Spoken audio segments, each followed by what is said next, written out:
ازيكم يا حلوين؟ عاملين ايه؟ يا رب تكونوا بخير وفي اتم صحه ونعم الله. مبدئيا كده يا حلوين، جايلكم فكره كده بجد جميله جدا هتعجبكم قوي. الناس اللي بتشتكي ان الفئران والحشرات بتدخل من الشفاط بتاعها، هقولك على فكره بجد هتخليكي كده قاعده كده في بيتك في امان. مش حاسه بقى ان الشفاط هيدخلك حشرات او اي حاجه، مش هتبقي مسوسه من الحاجات دي خالص. الفكره دي للي عندهم الشفاط كده متعلقه في الشباك ومفيش ايه سلك من وراه. الفكرة دي تنفع للي ما عندهمش سلك في الشباك، ان الشفاط متعلق في الشباك وما فيش سلك من وراه. فالفكرة دي هتنفع معاكي جدا وهتبقى عايشة كده في امان كده. ريحك بقى من الريش اللي صعبة التنظيف، هشيلها معاكي خالص، مش عايزين الريش، هنستغنى عنها. الريش وحطيتها في شنطة واستغنيت عنها، وتنفع تاني لو حابة اركبها تاني هركبها عادي جدا. اهو كده زي ما انتم شايفين. بصوا الشفاط عشان كنت حاطة فيه فويل مفهوش اي دهون، يا دوبك بس مسحته بحته مبلوله كده وخلاص. بس هو اصلا الشفاط ده جديد بس صدى معايا من كتر الغسيل، كنت على طول بغسله ايديا فيه على طول عشان ما بحبش الدهون تتراكم عليه. المهم بقى همسك الشفاط كده، مش هسيب حته فيه من غير فويل. بجد بيحافظ على الشفاط جدا، اول ما بيلاقيه لونه غير كده الفويل او عليه دهون بشيله وبحط بديله، بدل بقى ما كل شويه تغسل الشفاط والكلام ده. دي شفاط بنتين بس انا بحب الشفاط ده، الشفاط ده بيطرد الدهون اكتر من الشفاط البلت ان، فانا بعتمد على ده.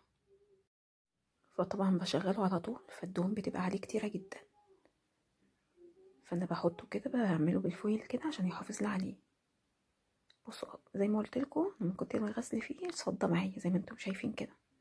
فعلى ايه بقى كده بمسحه مسح، مش بيحتاج معايا السلكه ولا اي حاجه. اهو زي ما انتم شايفين الفيديو شارح نفسه.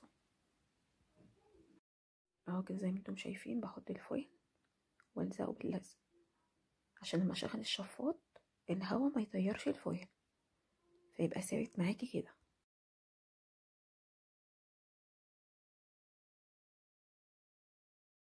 اهو زي ما انتم شايفين كده خلصته، حطيت فيه في الفويل كده في كل حته، وجبت السلك بتاعي هقصه حته مربعه. انا جايبه متر، بجيب المتر ولما السلكه بلاقيها اتملت دهون اللي هو السلك بغيره وبحط بدلها، ما بغسلوش ولا اي حاجه. انا جايبه متر ب30 جنيه سلك، يعني بيعمل لي مثلا 4 مرات. فجبته كده وقطعته على شكل مربع، جبت الشفاط وقسته كده، حاولت ايه بالنظر كده يبقى اكبر من الشباك من كل الجوانب. يا رب يكون الفيديو شارح نفسه. ابدا بقى اخد السلك، بس اهم حاجه تلبسي الجلافز، جلافز زي ده كده جلد عشان السلك بيعور. اهو كده بصوا شايفين، اهو كده باخده كده وبلفه على الشفاط زي ما انتم شايفين كده، وضغطي بقى بايدك كويس جدا عشان يدخل معاكي في الشباك بسهوله. اهو كده بصوا جمال الفويل خلى الشفاط شكله جميل جدا.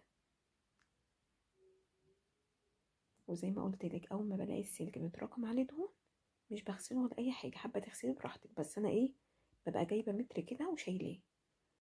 اهو كده باخد بقى الشفاط نفسه بالسلك وبقوم ايه مدخلاه في الشباك كده زي ما انتم شايفين كده، وداخل معايا بكل سهوله عشان انا حاطه السلك على قد بالظبط. بصوا استحاله يدخلك اي حشرات، بصي مفيش ولا فتحه باينه منه، انسي اي حشره تدخلك. اهو كده زي ما انتم شايفين ركبت باقي الشفاط واشتغل معايا وبقى زي الفل شايفين.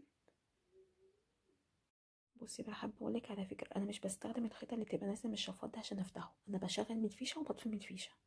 طبعا عارفين ان الخيط ده مش بيستحمل فبيتقطع على طول.